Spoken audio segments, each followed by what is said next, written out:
Sir, it is 6 o'clock. Can we start the session? Yes, you can, sir. We can. Good evening. A warm welcome to all of you to the webinar series hosted by Advocates Association Bengaluru. We have with us today Dr. Manoj Kumar V Hiremath, Assistant Professor, Kelly Society's Law College. Sir,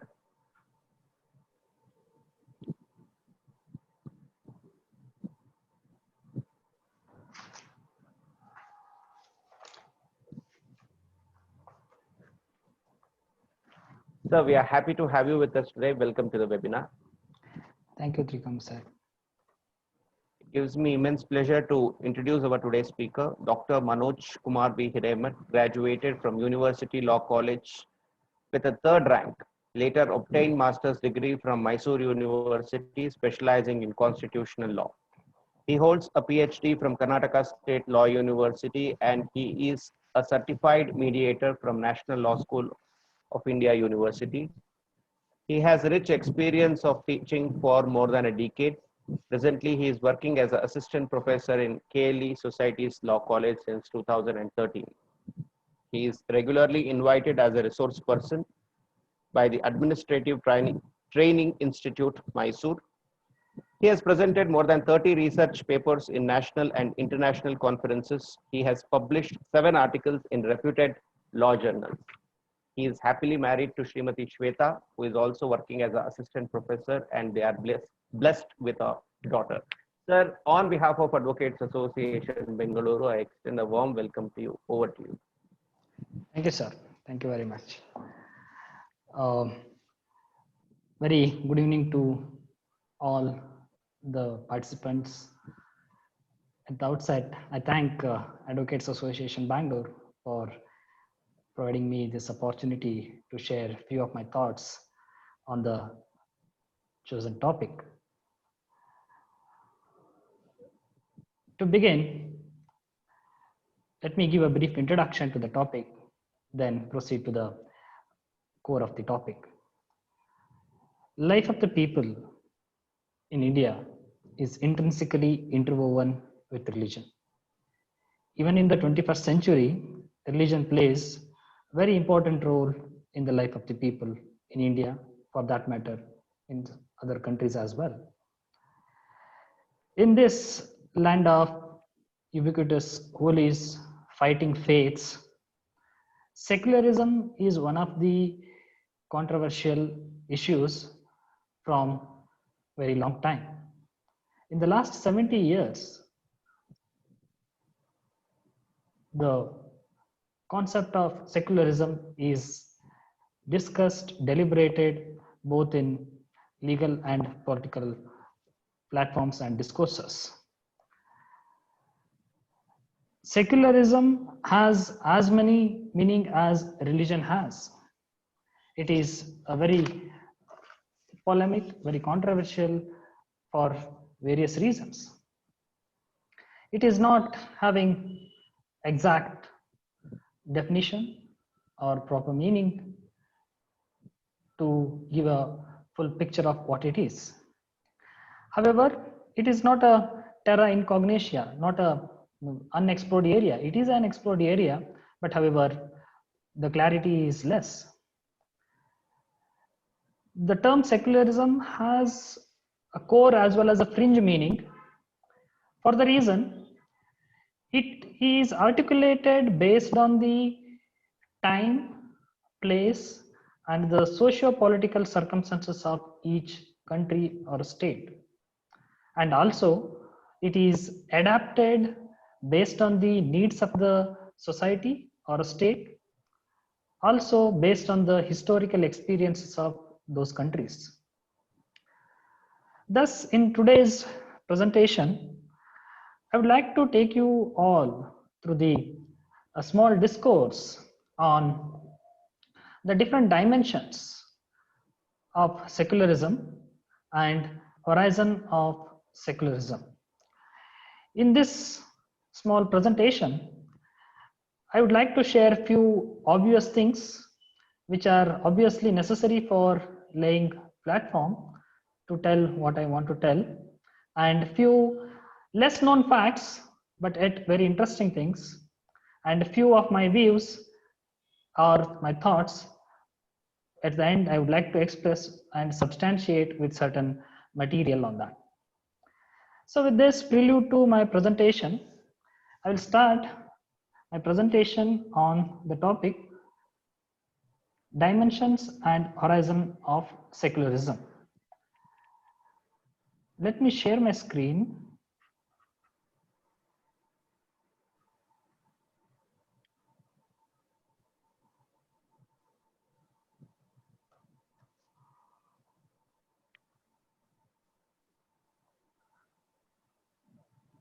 Yes.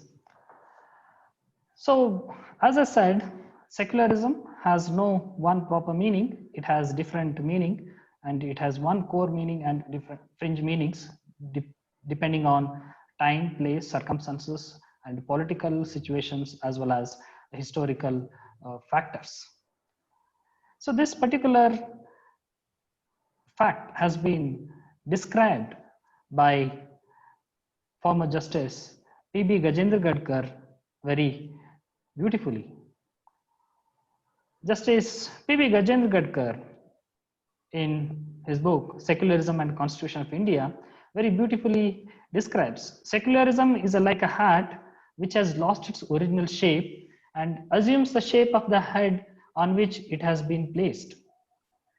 It is viewed by a different person from different angles, hence the whole meaning of it difficult to comprehend. Yes, secularism has lost its shape, its original shape. So Justice Gajendra Gadkar is speaking that there is some original idea about secularism or original shape, but it has lost its shape because it has been adapted in different countries depending on different requirements. So what original shape Justice is speaking of? So for that reason, let us know what is the original idea, what is the original shape of secularism is. To tell that, I would like to narrate a small incident that happened with Jesus Christ. Once, few Jews and Herodians met Jesus Christ and they wanted to trap him by asking certain questions and getting contrary answers which goes against the interest of the king and thereby surrender him to the authorities of the king. So with that ill motive, they asked Jesus Christ that whether Jews should pay tax to the king, Caesar. Before that, they praised him that you are a man of integrity, you are a man of honesty, truthfulness. So you are the right person to answer this question, whether we should pay tax to the King Caesar. Then Jesus Christ asked them, produce me a coin which is suitable to pay tax to Caesar. Then one of them produced a coin which is fit to be paid as a tax to the Caesar, King Caesar. Then Jesus asked those men, whose name and inscription is inscribed on this coin? The answer was Caesar. So Caesar's name and Caesar's head was inscribed on that coin. Then Jesus says, render therefore unto Caesar the things that are Caesar's, and unto God the things that are God's. Means to say that this is a thing belongs to king, give it to him. That there are things belong to God, give it to God.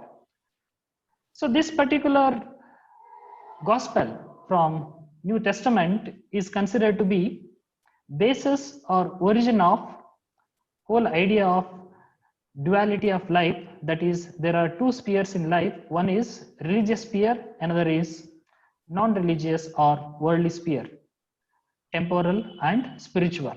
Something which has to do with God or religion, something which has to do with worldly life. So there are two spheres in life. That is what this particular gospel of Jesus Christ indicates. So this served to be the basis for secularism or secular idea in ancient Europe from the inception of Christianity. It is said that Christianity is a source of secularism, because based on this gospel, later on, even the spheres of the administrations were shared between church and state. To know etymologically what this secularism means, see, it is derived from Anglo-French term secular and Latin secularis, which means worldly, something related to materialistic world, not related to spiritual world. And it's well-known fact that in ancient Europe, the tussle between church and state continued for a long time to share the sphere of activities to be administered by them. So ultimately, there was a compromise formula was arrived, that is separation of state from the church. So they divided the sphere of activities among themselves, that is state will look after the worldly matters and church will look after the spiritual matters. So they divided the sphere of activities among themselves for the harmonious administration of the state. However, this particular arrangement or compromise formula or solution, which was found out by themselves, did not work for a long time. Continuously, there was a tussle between state and church. State tried to overpower church and church tried to overpower state. And we all must be knowing there many holy wars took place between church and state. Popes were waged a war against the king, king waged a war against popes. So they were continuously fighting for asserting superiority. And the Saint Thomas Augustine and Aquinas, these popes try to find a solution to this, and again dividing the sphere of activities between state and church. However, after Renaissance, world witnessed, or the Christianity witnessed, split into it. So Christianity got divided into two sects, Catholics and Protestant. So when the Christianity got divided into two sects, which of these sects have to be considered as official religion? Because earlier to this, the religion of the king was to be considered a religion of the citizens or subject. So when there was a divide in Christianity, which one has to be considered as official religion? Then they came out with another solution, that is to keep both antagonistic sects at an arm's length. So equidistance of state from religions. So this is how the new form of secularism or new shape to secularism came into existence. They wanted to keep both the sects in equidistance and state being neutral, not being influenced by or not considering the religious philosophies of either of the sects. And this kind of formula to keep the antagonistic religions or hostile religious groups away from the administration or with an equal distance from the administration continued, and in the post Renaissance period, many independent states got established due to the influence of the new political philosophies propounded by different legal scholars and political scholars like Hobbes, John Locke, and such other philosophers. Teachings influenced, and they witnessed creation of independent states, rejecting the authority of the church, rejecting the authority of the religious group, and asserting absolute sovereignty over administration. So this kind of administration, divide of the religion, got spread to other parts of the world, and wherever the British colonies were established, this idea of keeping the religions at arm's length was carried. And even this was witnessed in American Revolution as well as the French Revolution. So it gradually spread throughout the world, and wherever the new countries got established, they got independence, or even before independence, this idea of keeping the religions away from the administration or at arm's equidistance was accepted as a viable formula, useful policy. Hence, the idea of secularism came to limelight, and it became very famous throughout the world wherever democratic states got established. So it has received different connotations, and now today, if you speak about a secular state, so basically secular state means it is a state where no official religion is there, so no state interference in religious matters, no discrimination between the religions, no discrimination based on the religion among the citizens or individuals. So state neither sponsors nor support any religion. It is not irreligious or against the religion. Just because state is secular doesn't mean it is irreligious or against the religion. It neither prohibits nor establishes any religion. It provides for, or it guarantees, right to freedom of religion to individual as well as a group, that is corporate right, and freedom from religion. State is away from the, means it has got a freedom from religion. There is no interference of the religion in the administration, and it's not a godless state. So still religion would be there in the state, but it has no any interference in the administration of the state. So today's idea or today's understanding of secular state is this. See, in a secular state, all these features may be present, or few of may be present, or combination of 2-3 may be there. But irrespective of that, that state is called as a secular state if these features are present. See, when these features of secular state or these kind of practices which a state wants to adopt, if they are theorized, that becomes secularism of that country. If 2-3 of these factors are taken up, and if it is properly theorized, that becomes a secularism for that particular country. So now the secularism is a solution. If you look into what happened in ancient Europe between church and state, it was evolved as a solution to the problem. That was a fight between the church and state. It's an ideology. It's a set of ideals to be achieved. That is a harmonious existence of the fighting religious groups or hostile religious groups. You want to achieve that. It's a worldview, a particular way of looking at the relation between law and religion, how you look at the religion. So it could be called as secularism, could be called as a worldview. It's a stance towards a religion. What is your stand towards a religion? Are you keeping a religion altogether away from the administration, or you are totally banning the public appearance of the religion, like what happens in France? So what is your stance towards a religion? That will be defined through the secularism of that country.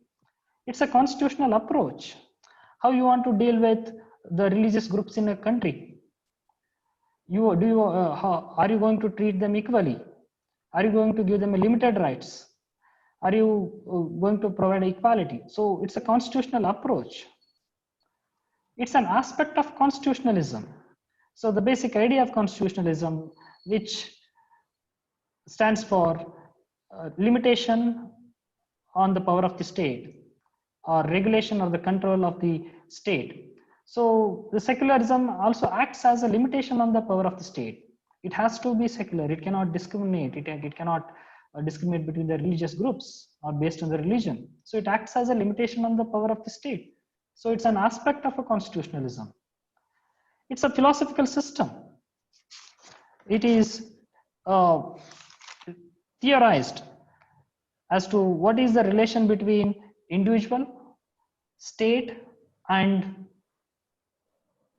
religion. State, individual, and religion. How this relation is theorized. So what relation exists between these three? So that is nothing but a secularism. So it's a philosophical system. It's a belief. It's a trust. It's a faith reposed in particular kind of a practice, which is believed to be serving the better purposes of the society or serves the society better than religious norms or better than religion. It's a belief. Trust is reposed in this kind of practice, which is called as secularism. It is a policy. It's a policy of the state. Whether state wants to use it as a sword or a shield, or both as sword and shield. So it depends. It's a policy, matter of a policy to a particular state. So secularism is both a sword and a shield in some states. It's a political doctrine, something which is widely used as. So secularism is something which is considered as a political doctrine. For the political convenience, for the political purpose, this doctrine is put to use, saying that all religions are equal, no discrimination based on the religion, but yet that may happen. So that's a political doctrine as well. So secularism is described in various manners. I am not giving here the different definitions and meaning, but I just would like to throw light as to how it gets different shades and different dimensions. So this is what basically secularism pertains to. So it defines, or it is related to the relation between these three. So what is the relation between individual and religion? What is the role of the state when there is a relation between individual and religion? What is the relation between individual and state? How religion has to keep out of this relation? And what is the relation between state and religion? And how individual is benefited or affected through this relation between state and religion? So the whole idea of secularism revolves around this triangle that defining the relation between individual, religion, state. So if it is theorized, that would be given a name as a secularism. So how you are theorizing? You are theorizing based on the requirement of your society, based on the historical reasons, you are going to theorizing it. So that becomes the secularism of that particular country. So different countries have adapted or articulated this idea of secularism to meet their own requirements. So let us see how these different states have articulated and adapted this secularism to their own needs and how they can be described. Or the same secularism has a different dimensions. Maybe a country like India has put secularism into practice, or it has used it as a policy, but it is being used in different dimensions for different purposes in different circumstances. So let us see what are those dimensions of secularism. So the natural one, like secularism has a positive as well as a negative dimensions. Secularism is also described as assimilative secularism. It's a kind of a secularism which is prevalent in US. Contextual secularism. Then we have ameliorative secularism, which is the Indian secularism, which is predominantly described as ameliorative secularism. Then you have ethical secularism, then political secularism, then assertive secularism, visionary secularism, and lastly, and most important, and basis for all this is constitutional secularism. So these different dimensions of secularism have been evolved over a period of time, depending on how this idea of secularism is put to use are utilized by the state for various purposes and for various objects it wants to achieve. Let us understand these dimensions briefly. So before that, there are another three dimensions or different understanding of secularism in the Indian context. They are Nehruvian ideology about secularism, and Gandhian ideology, then Marxian ideology. So it is written by many scholars on secularism that the Nehru's ideology is almost similar to Dharma Nirpekshata, that is based on a strong belief that religion has to be separated from politics. So religion has to be kept out of the politics. So almost we can say it is based on the US idea of secularism, which speaks which stands for wall of separation between religion and politics. Whereas Gandhian ideology or Gandhian idea of secularism, because Gandhi was strongly convinced that religion cannot be separated from politics. So he rejected that idea of separating a religion from politics. So he strongly advocated for Sarva Dharma Samabhava, which is based on principle of equal respect of all religion. So you cannot do away with a religion, but it is better to give equal respect and equal treatment to all religions and yet administer along with them. Another altogether different ideology, that's Marxist ideology, which is considered as anti-religious model of secularism.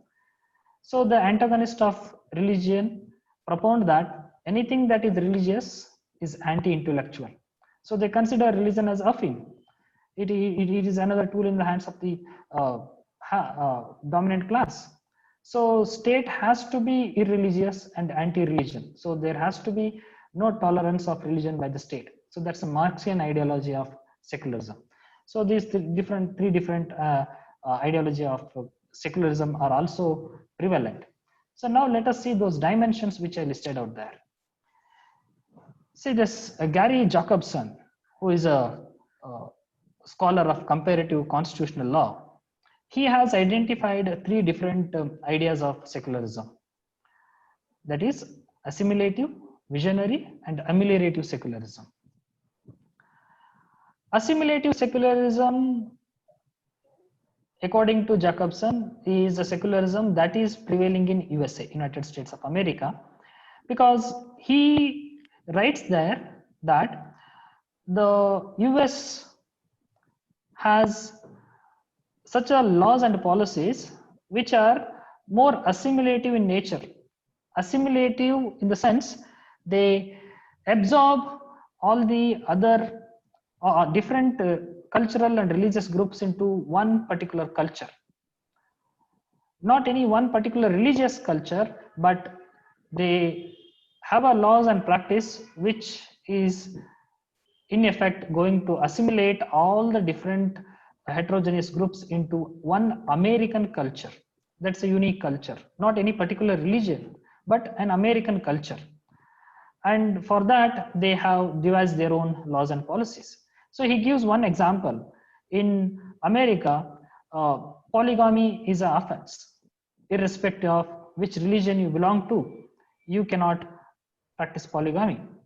So if your religion permits you to practice polygamy, but if you want to be there in US as you want to be US citizen, then you have to practice monogamy. Polygamy is prohibited.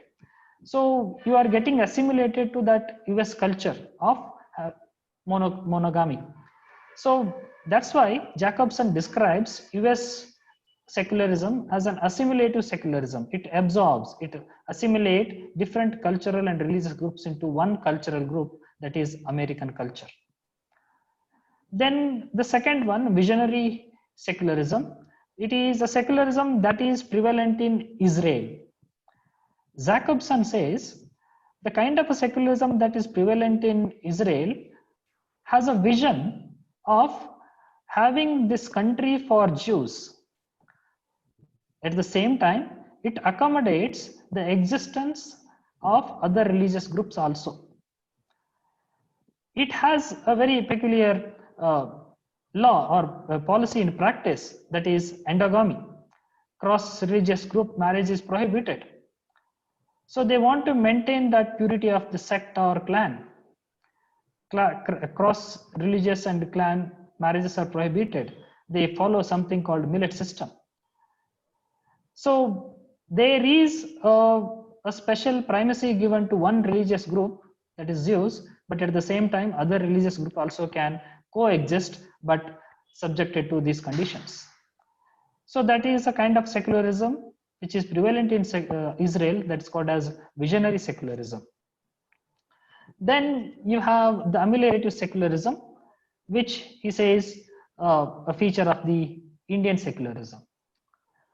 Ameliorative secularism is one where the state is enjoined to do certain things which are going to ameliorate the situation or living conditions. That very well we can see in the provisions of the Constitution of India under Article 25. The state is enabled, state is empowered to take measures to bring reforms, to eliminate inequalities perpetrated by the religious groups or inhuman activities practiced or inhuman practices practiced by the religious groups, bringing equality or eliminating untouchability and bringing harmony among the religious groups. All these tasks are assigned to the state.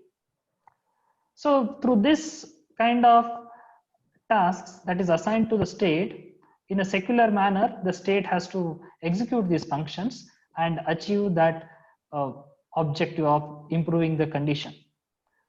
So that's why the Indian secularism is described by Jacobson as ameliorative secularism. But however, Indian secularism is not just ameliorative secularism, it has some other dimensions as well that we will see further. So these are the three dimensions of secularism which were identified by Jacobson in his book, The Wheel of Law. Then you have a constitutional secularism, a very simple thing where in a constitutional document, you guarantee equal freedom of religion and you also provide a scope for promotion and propagation of your religion. And also you provide for non-intervention of the state and maintain neutrality in the religious matters. So this kind of secularism which is enshrined, which has been put in place in the constitution is called as constitutional secularism. Contextual secularism. Yes, Rajiv Bhargav, another scholar on secularism in India, writes about contextual secularism. He says, a secularism that accommodates both intervention as well as abstention of a state in relation to religious practices, that is called as contextual secularism. Means depending on the context, the state will take or adopt a strategy either to intervene in a religious matters or not to intervene in a religious matters. So it's not equal distance among the religions or between the religions, but it's a principled distance. Means as and when it is required, depending on the circumstances, it will intervene in the religious matters. So here the state may adopt two different strategies. One is hands-off approach, another is handcuff approach. As the name themselves indicates, hands-off approach means state will not intervene in the religious matters. It's hands-off. It is not touching the religious practices or not interfering. Handcuff approach is the one where if a state finds that a religious group or the practice of religious group is against the public order, it's affecting the morality, it's affecting the public health, then it can restrict, it can restrain, it can stop that particular activity. So that is handcuff, means your liberty or your freedom is curtailed or it is restricted. So that is called as handcuff approach. So this handcuff approach and hands-off approach is adopted by the state in India. That's why the Indian secularism could be described even as contextual secularism. Depending on the context, the strategies are adopted. Then political secularism, about which I earlier also spoke. So it's a secularism where it simply excludes the religion from the politics. And it says politics will be neutral, the administration will be neutral, and that facilitates hostile religious groups to live together. It's just a mechanical compromise formula. With this kind of secularism, actually we will not achieve the harmony in the society. This political secularism rather promotes the hostility between the religious groups, because this is used as appeasing tactic by the political parties. So this particular kind of secularism or dimension of secularism is prevalent in most of the countries, and even Indian secularism could be described as political secularism also. It accommodates and makes effort to keep hostile religions together, but they are not living together in harmony. So if the hostile religious groups have to live together, and at the same time the religion has to be excluded from the politics, then the kind of a secularism which a state has to practice is called as ethical secularism. So it is not separation for the sake of separation of religion from the politics, but in true sense, in real sense, in order to achieve a higher ideals, ultimate ideals of living together well. It's not just me living together. Living together well means with a harmony and with a coherence. That is the kind of a secularism which really goes to establish pluralism in the country. Pluralism is not a mere existence of multiple groups, it is existence of the multiple religious groups or different cultural groups in harmony with interaction with each other. That's called a pluralism. That is possible only with a ethical secularism. Then you have a passive and assertive secularism. So this passive secularism is characterized by free exercise and anti-establishment principles which are enshrined in the US Constitution by virtue of a First Amendment, where state is passive. It is not interfering in religious matters. It doesn't establish any religion, and it allows you to free exercise of religion. It is passive. In the sense, it is not totally prohibiting you from practicing your religion publicly, in a public place, in a public sphere. No doubt, in administration, religion is not mixed.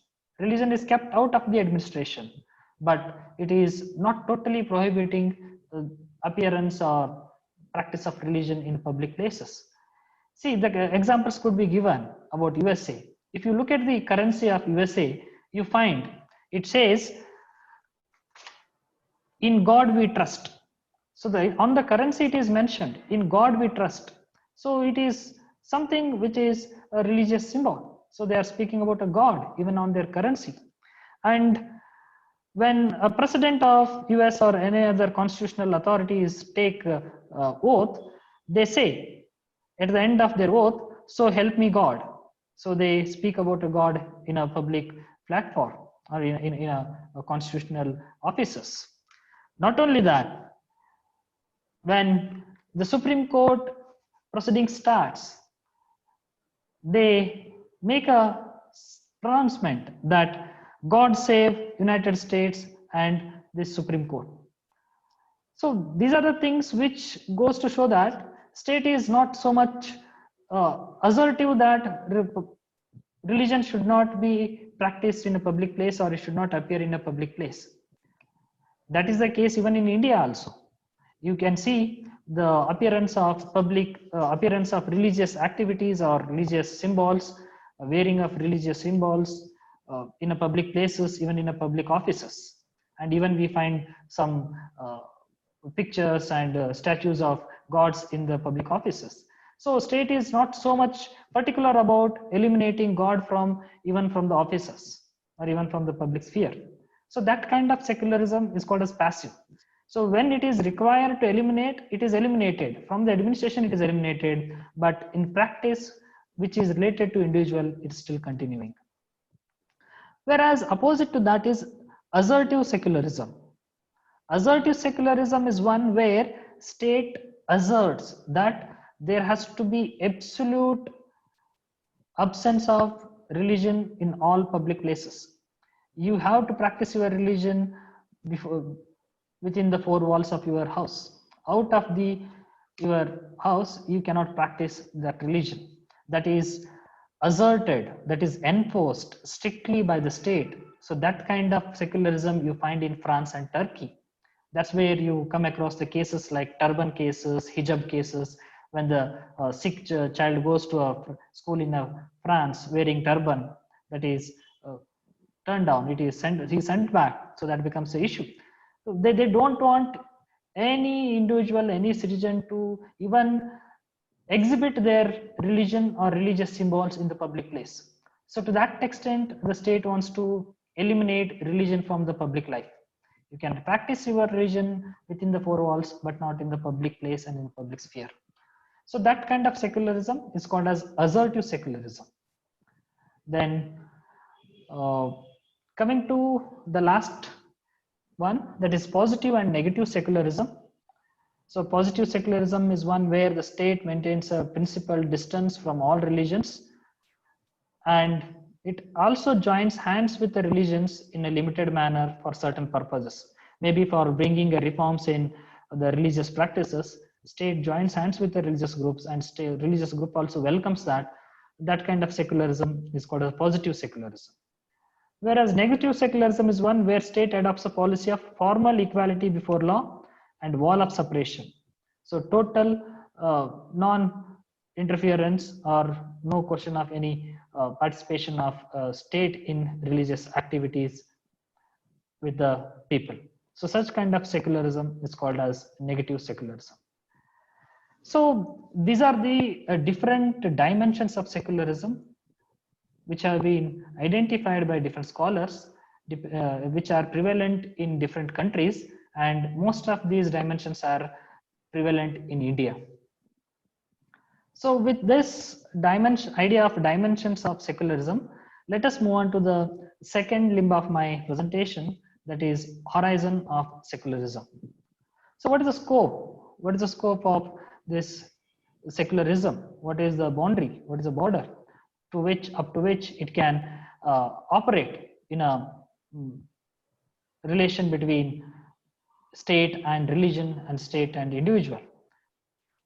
So this horizon is determined by this process of secularization. See, we saw earlier what is secular state and what is secularism. Now the third thing is secularization. So the secularization is a process which determines the horizon of secularism actually. So what is the scope and what is the length and breadth of to which this secularism can apply is determined by this process. What is the secularization process? It's basically an effort by the state to implement secular reforms, programs and laws. To put it in simple terms, secularization is a process where the activities which are governed by religion are lifted from religious sphere and they are put in the sphere of the state. So something which was governed by religion is lifted from there, or it is taken out of the religious control and it is now put in the custody of the state, and state is going to govern that particular aspect of the life, that particular activities of the people or a religious group. So this process of reducing the scope of the religion and increasing the scope of the state activity or state administration, which touches different aspects of the life of the people, is called as secularization. So it is basically a legal and political policy which does not necessarily coincide with the consciousness among the masses. People may not like it. The religious groups may not be accepting this, but this is what the process is. This is what the state does in order to expand its reach, in order to touch different aspects of the life of the people. It keeps eliminating or keep lifting the things from the religious sphere and puts it in a secular sphere and governs by a secular law or by uniform law, which is applicable to all the groups irrespective of their religion. So this process is called as secularization, and this process determines the boundary or border of the secularism, or the scope of the secularism. So Peter Berger, who is a famous sociologist, he says it's a process by which sectors of the society and culture are removed from the domination of the religious institutions, and they are placed in the state sphere, or administration of the state is extended to those activities which were earlier governed by the religious norm or religion as such. So this kind of process is called as secularization. So this secularism is not just having its applicability or its scope only in a plural society. It is having applicability even in a monogamous society. Means to say, even when a country has only one religion, which is very difficult to find today, but in the earlier time, in the ancient time, it was possible. A country may be having only people belonging to one religious group. Even in that context, secularism has a role to play. See, in a monogamous society where state needs to address religious practices which are inconsistent with the ideals that it seeks to achieve, then it will use secularism as a tool to achieve that goal. For example, if there is a country which has only one religious group and it wants to achieve rule of law, it wants to put rule of law principle into practice, and if there are religious tenets which are coming in the way of implementing that rule of law, then secular principle will be adopted by the state, and if it is inconsistent with the secular rule, secular principle, then that will be declared as invalid, that religious practice. So it has presence and it has relevance even in a monogamous society or country, which is something not possible, which is not found today. But however, if it is found, it is relevant there also. And in a plural society, definitely it is very much required to maintain the equidistance between the religious groups, and for lexical ordering, and for neutral treatment of the individuals belong to different groups. So in a plural society also it has its applicability. Very much it is applicable in a plural society. You cannot think of a plural society without a secularism. That's a stage the states have reached now. That's a stage society has reached now, that you cannot imagine a plural society with the equal opportunities without secularism. See, I have one proposition to make here, or it's my view that this secularism scope or its boundary is not determined in the constitution. It is not mentioned in the constitution, or there is no any normative framework which says this is the sphere of secularism. All these activities are governed by secular laws of the state. It is not determined, it is not identified. Then how it is identified? It is the judiciary which has identified the horizon of secularism in different cases based on different approaches. So in the absence of a rigid positivist demarcation of the spheres of the sacred and secular, the court has remarkable autonomy in the interpretation of the secularism. Since there is no clear-cut demarcation as to what is belong to religious, what is religious activity, which is secular activity, there is no clear-cut demarcation. So it has to happen case-to-case basis. Based on the facts and circumstances of the case, the courts have decided whether the particular religious practice is a essential part of that religion or not. If it is essential part of that religion, it is untouched by the state. If it is regulated by the state, that will be declared as unconstitutional. But if it is not an essential part of the religion, then state has all rights, all power to regulate that aspect of the religious, that aspect of the religion. So whenever the courts have identified or determined that the particular religious practice is a part of religion, essential part of religion, then you can say the secularism scope is curtailed or it is reduced. But whenever the court has determined that this particular religious practice doesn't fall into or doesn't qualify to be called as essential practice of the religion, then the scope of secularism has expanded. So it decides what is secular and what is not, what is religious and what is not, thereby regulating their meaning and scope. So in some cases, the courts have equated this secularism to separation of church and state, and in some cases, it has equated secularism to assimilative dimension, which is prevalent in US. In some case, the judiciary or the courts have equated secularism to Sarva Dharma Samabhava and Dharma Nirpekshata. And very interestingly, even the Supreme Court went on to say that secularism means live and let live. So these are different descriptions of secularism which are given by the courts in different circumstances. So I would like to propose a formula here. It says, when a court decides that a particular practice is a not essential practice of religion, the outcome is expansion of the horizon of secularism, because some new activity falls into the sphere of the state, because court is saying a particular X activity has nothing to do with the religion. It is not an essential part of the religion, then it is a secular activity. If it is a secular activity, then state can regulate it. So whenever this kind of decision comes out, the horizon of secularism gets expanded, is what I would like to propose. So the most prominent effect of doctrine of essential practice has been widening the net of a state regulation over temples. You could see the regulation of the state over the temples is ever expanding. Our religious institution is increasing day by day. By various laws, various policies, state is trying to regulate religious institutions. So whenever it tries to regulate religious institutions, those laws are challenged as unconstitutional, as violative of Article 25 and 26.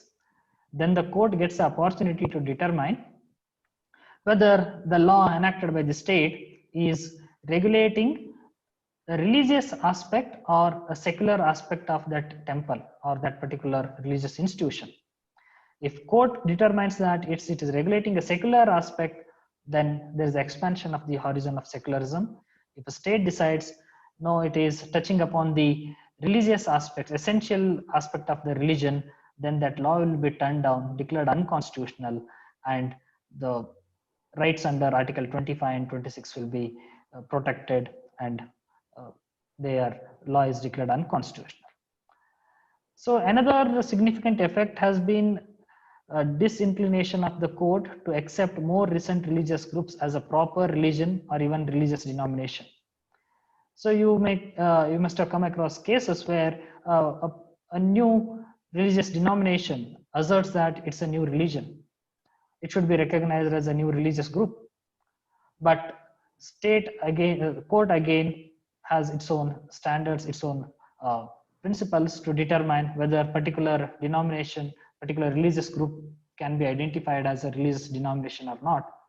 So whenever that group fails to get identified as a separate religious denomination, then it will be regulated by the state. Then again, there is an expansion of the horizon of secularism. So consequently, the religious practices of these groups have not been able to pass essential practices test, and consequently their activities are secular and amenable to state regulations. So if you want to escape from the state regulations of your religious activities, you must prove that they are the essential element of the religion, essential part of the religion. Otherwise, they fall into the sphere of the secular activities and they can be regulated by the state. So broadly, there are three different judicial approaches to determine whether a particular religious practice is essential practice of a religion or not. See, first, strategy or first approach which was evolved by the court is that whenever a religious activity is in question, or whenever a question of violation of right to religion has been brought before the court by the action of the state, then the court has to check whether that particular religious practice which the state wants to regulate, does it forms the part of essential element of the that religion or not. To find out whether it's essential part of the religion or not, it has to look into the tenets or the text or the scriptures relating to that particular religious group. By looking into the text and tenets, you can determine whether it is essential part or not. So that was the first approach. Then court came out with the second approach, that is, yes, you may find some reference to those religious practices in text or tenets of the religion, but they may be contradictory practices relating to that. So that's why check what are the communitarian practices that receives or accepts some beliefs or ritual as an essential part of the religion. So what is the practice in the that particular community relating to that particular religious practice or ritual which is in question? So check the communitarian practices along with the text and the tenets of that principle. So that was the second approach. The third approach, which made the job even tougher, along with looking into the text, along with checking the communitarian practices, also check whether that particular practice is in tune or it doesn't go against the spirit of the constitution or not. So in spite of you finding the reference of your religious practice in a religious text or tenet, and even if the community is practicing that particular religious practice without any contradiction among the groups, but if it goes or if it is against the spirit of the constitution, still it doesn't qualify to be called as the essential element of the religion. Then once it fails to fulfill that requirement of essential part of the religion test, then it falls to the sphere of the state because it becomes a secular activity, and the secular activity could be regulated by the state. So the approaches adopted by the judiciary has actually promoted expanding horizon of secularism. So more and more activities are withdrawn from the religious regulation and they are placed under the state regulations. So this is ever expanding. I guess I took a sufficient time. I wanted to explain these three cases, but I hope that that is sufficient. So I will just move these slides and tell you that the first approach was adopted in this Commissioner of Hindu Religious Endowment versus Sri Lakshmidhara Tirtha Swami case, where this Madras Hindu Religious Charitable Endowment Act was challenged. So there Justice Mukherjee adopted this first approach, that is to check whether this particular claim which a religious group is making, whether it has a reference in a religious text, tenets or scriptures or not. Find out that. If you find it is there, then it is considered as an essential element of the religion, otherwise it is not. So that was adopted in this case. Then in the second approach was adopted in number of temple entry cases. One famous case in that category is this Venkatramana Devaru versus State of Mysore. Again here, though the text and the tenets relating to this religious groups provided that, yes, the religious group has right to decide who should enter the temple, up to what part of the temple, who can enter. All those things are there in the tenet, in the books or the scriptures relating to that religion. But the community practices were contradictory. In few temples they were allowed, in few temples the entry was not allowed. So there were contrary practices prevailing. Hence again, this particular claim of the religious group failed. By applying the second approach, this particular law was also held to be valid. Then the third approach, which I said, where you have to see the text of the religious group or tenets of the religious group.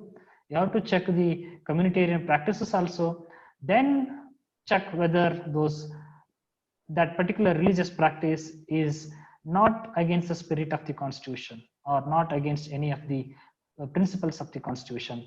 Then only it is qualified to be called as a essential element of the that particular religion.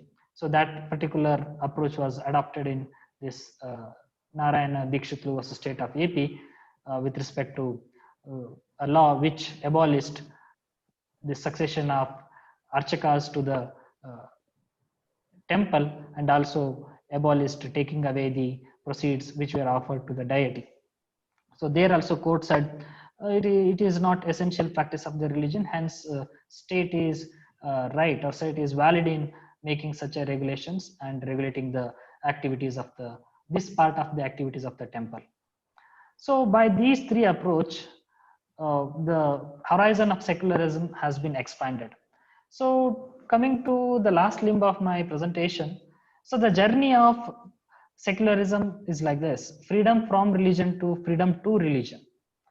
So the saga of secularism started with the withdrawing a religion from interfering in the administration of the state, and now it has reached the stage where religious institutions are being compelled to withdraw from their own administration. So earlier, church was asked to withdraw from the state administration. Now, temple is being asked to withdraw from its own administration. So then religion was complained to interfere in the state affairs. Now state is complained to interfere in almost all affairs of the religion.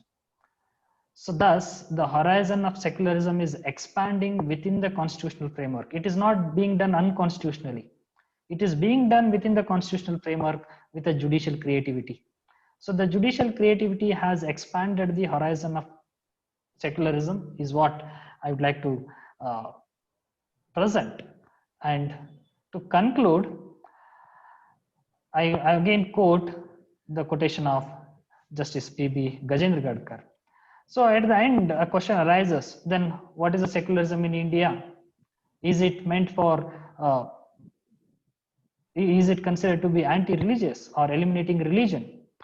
So he says, secularism which is contemplated by the Indian constitution does not postulate an inevitable and inexorable conflict between the temporal and spiritual power. And in fact, the scheme adopted by the constitution is to evolve rational synthesis between the legitimate claims of the spiritual and the temporal power. So, according to Justice P.B. Gajendra Gadkar, the kind of a secularism that is envisaged under the constitution is one which is supposed to synthesize between both the claims of a spiritual as well as a temporal power, means a state power as well as the power of the religious groups. Both has to be synthesized. There is no question of eliminating one from the sphere of their activities. So secularism in India, in my opinion, is a combination of positive and negative secularism. It's a political secularism. It is ameliorative because many ameliorative steps are taken by the state. It is constitutional because it is put in a constitutional framework. It is contextual because depending on the circumstances, state uses handcuff and hands-off approach religion, and it has Nehruvian model also, Gandhian ideals also. They are given effect selectively by depending on the kind of a political parties in power. Again, let me end my presentation with another quotation of another famous judge, Justice Krishna Iyer. Before that, so I would like to describe Indian secularism as a sui generis, which is custom made, which is unique in itself. It cannot be compared to any other secularism prevailing in other country. So coming to the end of my presentation, see, Justice V.R. Krishna Iyer says, from the ancient times, law and religion have interacted, jointly operated, and at times mutually fought to overpower each other. In many vintage cultures and bygone societies, the two have been blended brew, and even to this day, in many communities and countries, religion actively or passively affects law or is a component thereof. But while law holds the religion in leash, Generally speaking, in no country has law succeeded in extinguishing religion. That's important. Religion in relation to law is fighting a losing battle, but still a die-hard.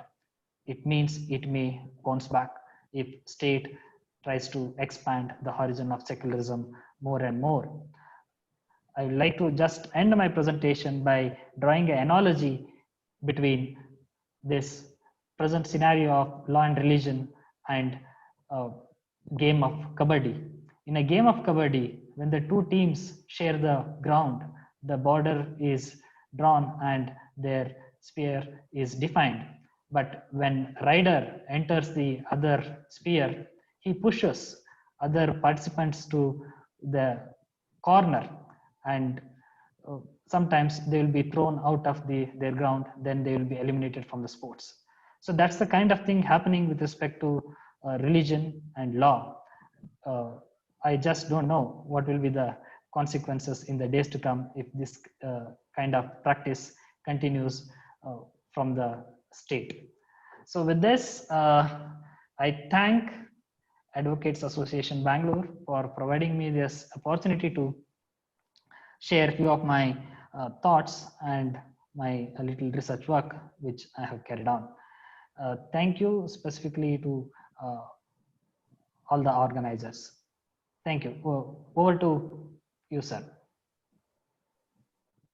Sir, could you please stop the screen sharing Yes, so that I'll be able to view at the yes, sir. I did that. participants? Yes, I'm now able to view at the participants. Yes, thank you, sir, for academically enlightening presentation. Before we move on to the Q&A session, I had a question without touching on any controversies, only with the academic interest. I have this question. Why do you think that the chief architect of the Indian Constitution had not brought this concept of secularism in the Constitution? Yes, that's a very pertinent question. See, when the Constituent Assembly was debating on right to religion or freedom of religion, then definitely this question came. Mr. K.T. Shah proposed that this word secularism has to be inserted, and it also should be described as to what secularism means. But it was rejected continuously 3 times. K.T. Shah moved an amendment 3 times to include word secularism, also to give a meaning to secularism.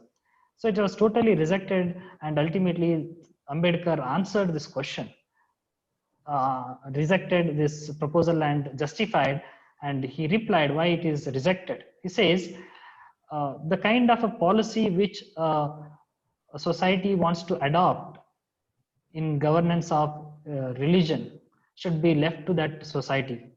It should be determined by the generations. It cannot be prescribed, and it cannot be defined in constitution, and cannot be imposed on the future generations. It should be left to the future. So that's why he deliberately did not include the word secularism in the constitution or in the preamble. But definitely the secular principles were incorporated. They were very much incorporated in the constitution in the form of Article 15, 16, 17, 25, 26 to 30, and even Article 44 for that matter. So principles governing secular state were incorporated, but the word secularism was not inserted. Thank you. Can we have the first question, please? Yes. Yes, sir. Please. I'll be unmuting Mr. Puttige Ramesh. Yes, sir. I have unmuted you.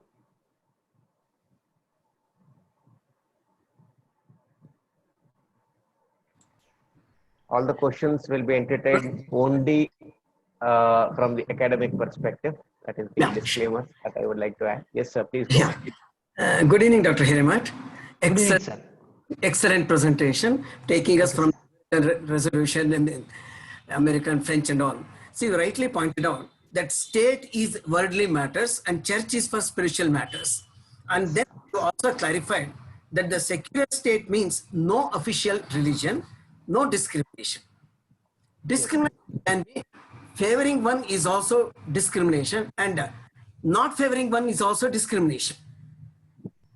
Say, how do you rate the Hindu Religious and Charitable Endowments Act, because the government has a control over one particular religion.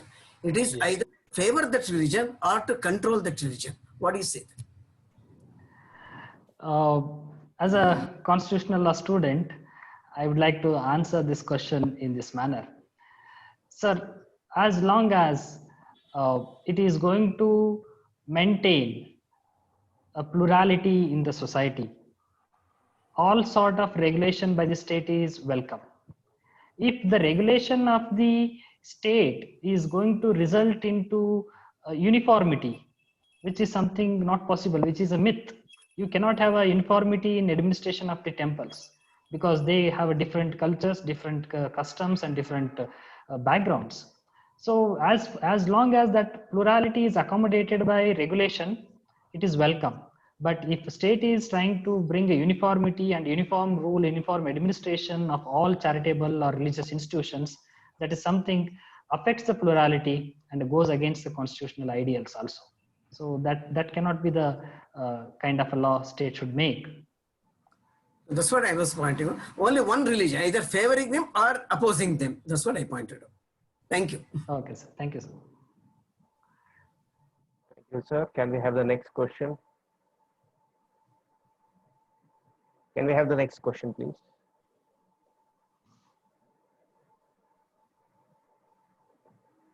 Do we have any more questions before? Yes, I see Mr. Harish.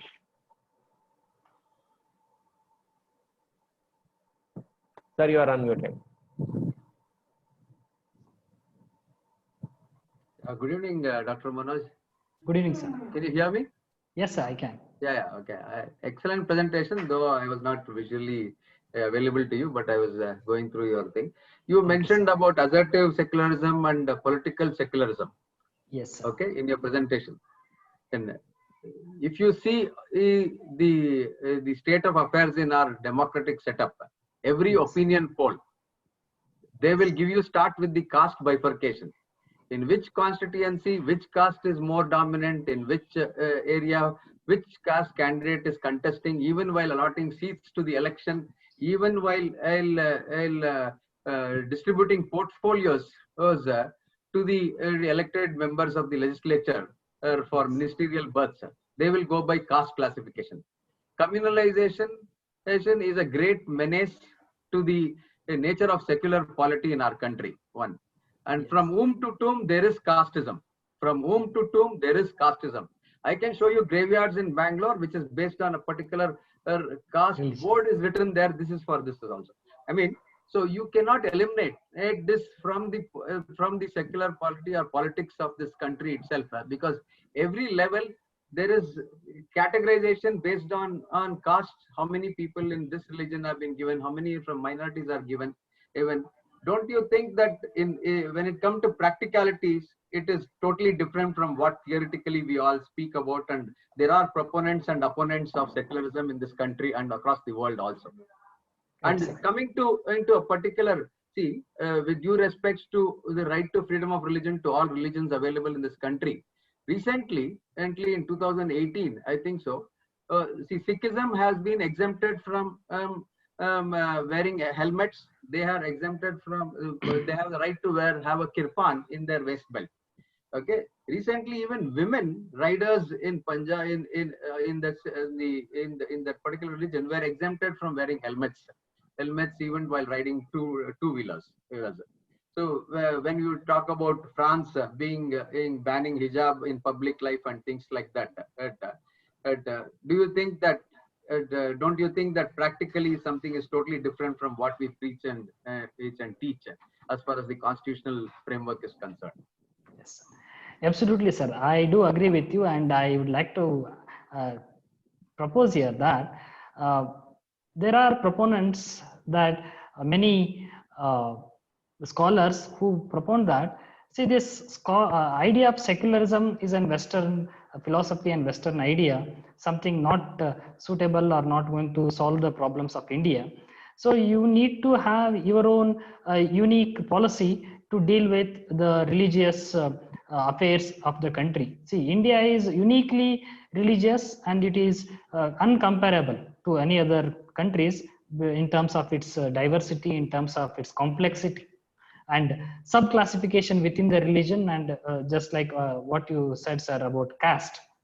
So that being the scenario, secularism as a policy cannot address all these issues.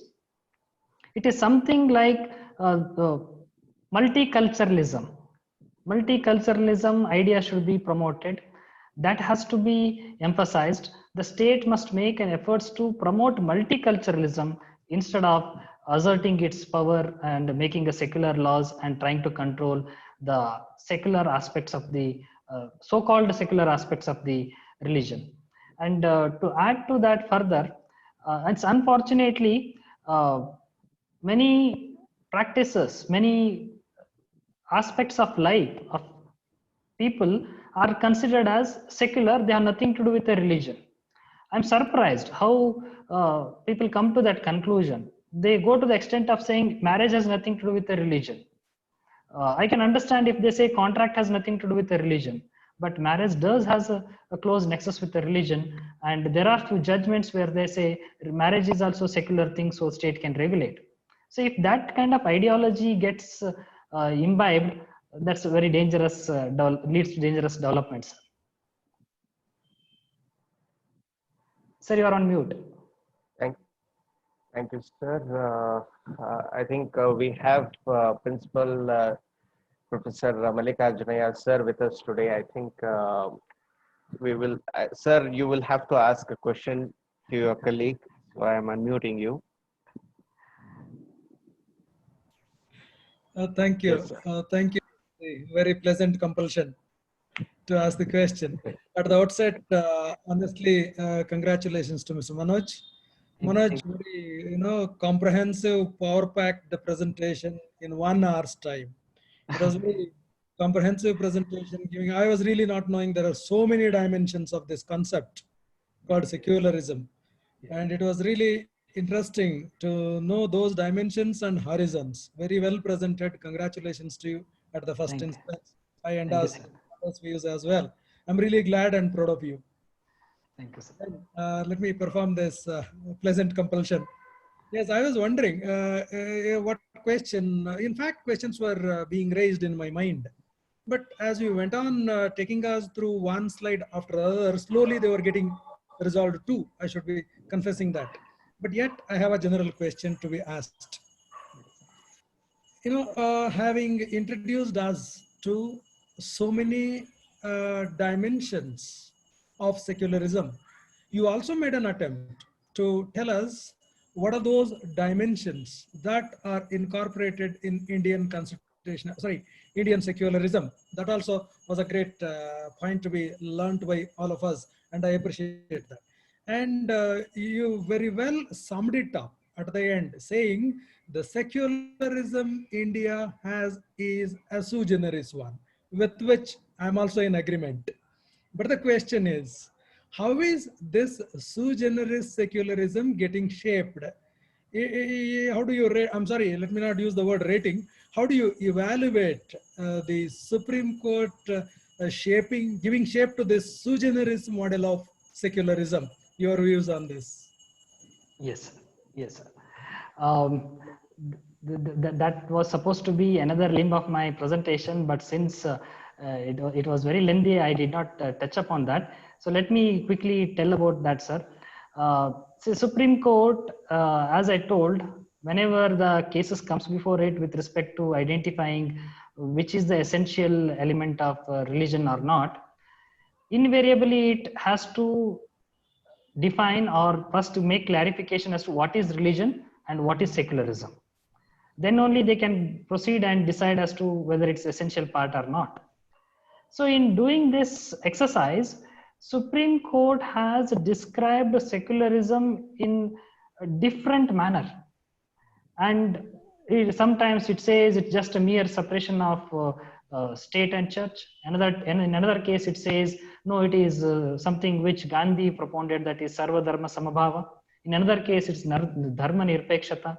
In yet another case, it says, no, live and let live is a basic idea for secularism. So, in my opinion, it is more than the state. The judiciary has given a new dimensions, a new features to this Indian secularism. And once it comes from the Supreme Court, it becomes easy for the state to put to use. It can make use of that dictum or that judgment and continue its secular activities to regulate the religious activities which are considered to be secular. And in this process, sometimes even the Supreme Court has gone out of its way, though the question of secularism was not involved in that case. It has defined the secularism, it has described the secularism. And one such contribution by the judiciary is in the area of uniform civil code. So whenever the cases come before the Supreme Court, either seeking a direction or something related to interreligious marriages as such, the Supreme Court has invariably expressed the need and necessity of uniform civil code. And there it emphasizes what kind of secularism India is, why the uniform civil code is required. So the parties have not come asking for the uniform civil code. They have come there because of there's interreligious marriages are happening, and there is some conflict because of that interreligious marriage. So Supreme Court goes out of its way and touches upon the secular idea or secularism. So secularism is highly articulated, and it is, I can say, given a different dimensions by the Supreme Court from last 70 years. So that's why it has become such a pervasive tool in the hand of the state.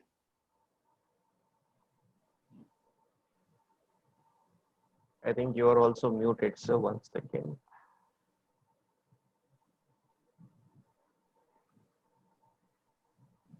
That's okay. That was the answer. That's fine. Thank you. Thank you, sir. Thank you for accepting my request. Thank you so much.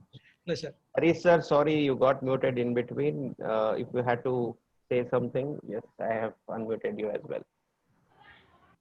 Yeah, I was just trying to add something. See, even in there was a episode on Satyameva Jayate anchored by Amir Khan in 2012.